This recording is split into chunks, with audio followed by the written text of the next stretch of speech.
Star Wars 7x7, episode 2699. So last week, a rumor about Kathleen Kennedy's future with Disney perked up from a source that hasn't been on our radar before. And there's actually some credibility to it, potentially, but I've been watching the story for the past week to see what else develops, and now I'm ready to talk about it here with you. Punch it.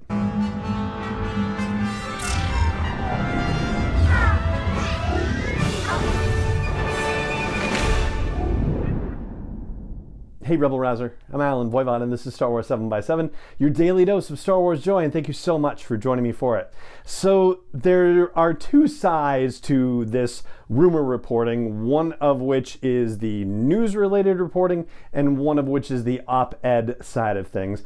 And let's just, start with the news reporting side of things first. The rumor that is kicking around is that Kathleen Kennedy has been renewed, that her contract with Disney has been renewed for another 3 years and will now run through 2024. Now here's where things get a little unusual. So the source reporting this is not one that's been on anybody's radar. In fact, it's a newly launched enterprise, but it turns out that the person who is running this enterprise has a long-standing history with The Hollywood Reporter, left earlier this year, I believe it was. And so, yeah, with many years as an executive editor there, the kind of access and contacts that this person would have, it makes it seem like it's a rather credible report, right? I mean, if you're going to talk about rumors and stuff happening behind the scenes and whatnot, it's the kind of position where, yeah, this person ought to have had access to it. So on the one hand, sure, yes, there seems to be a legitimacy to the report. The problem is that no one else is following this up. So it's been more than a week, and Variety and The Hollywood Reporter and Deadline Hollywood, all three of these publications have not said word one about this whatsoever. Usually when something like this breaks, the Hollywood trades will end up checking with our own sources and they'll say something like, oh, Variety first reported this, but our sources can confirm that this is what's happening. And that has not happened at all. The three major Hollywood publications, Deadline Hollywood, Variety, and The Hollywood Reporter, not necessarily in that order, don't get mad at me, folks, none of them have verified this or checked it with our own sources and said, hey, we're hearing this is legit too.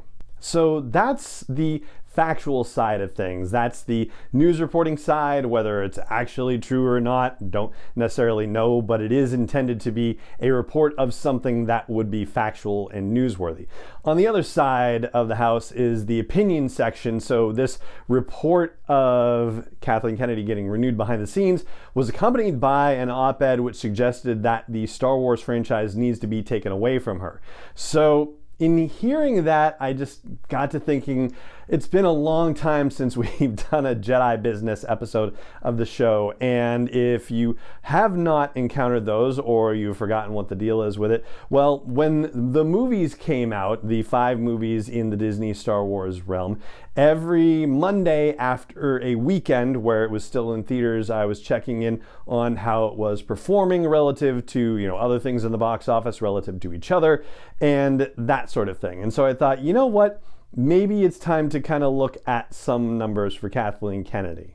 So I picked the DC Extended Universe, which somebody on Twitter said, it's not exactly the gold standard. And it's hard not to argue that case, of course. But the reason I picked DC is because they have a similar number of movies prior to the pandemic. So it was 7 movies for DC prior to the pandemic versus 5 for Disney. And the DCEU started in 2013 versus Disney Star Wars releasing its first movie in 2015. So contemporary comparisons in that regard. And it turns out that the Disney Star Wars movies have done better than the DCEU movies. So the actual number is 5.924 million for the Star Wars movies and 5.282 million for the 7 DCEU movies that came out prior to the pandemic.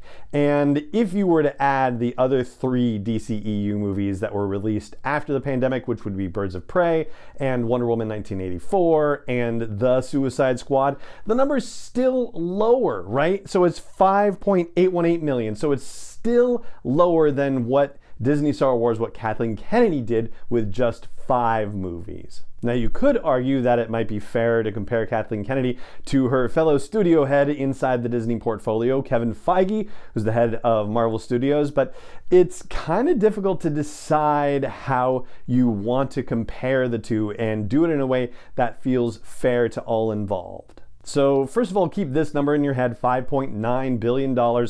That's how much money the Disney Star Wars movies have made worldwide. So if you were to compare that to the Phase 1 Marvel Cinematic Universe movies, there are 6 of those movies. Those were the first 6 in the cinematic universe. So compared to the first 5 in Disney Star Wars, that compares in a way, but it's only $3.8 million for Phase 1. Except you also have to take inflation into account potentially, because those movies were released between 2008 and 2012. So it doesn't necessarily feel like it's a fair comparison for the Marvel side of things. Now, Phase 2 of the cinematic universe performed better. They got to $5.2 billion on 6 movies, which is fantastic, and congratulations. And the time frame is certainly closer to the Disney Star Wars time frame, but still not even overlapping it. It's from 2013 to 2015.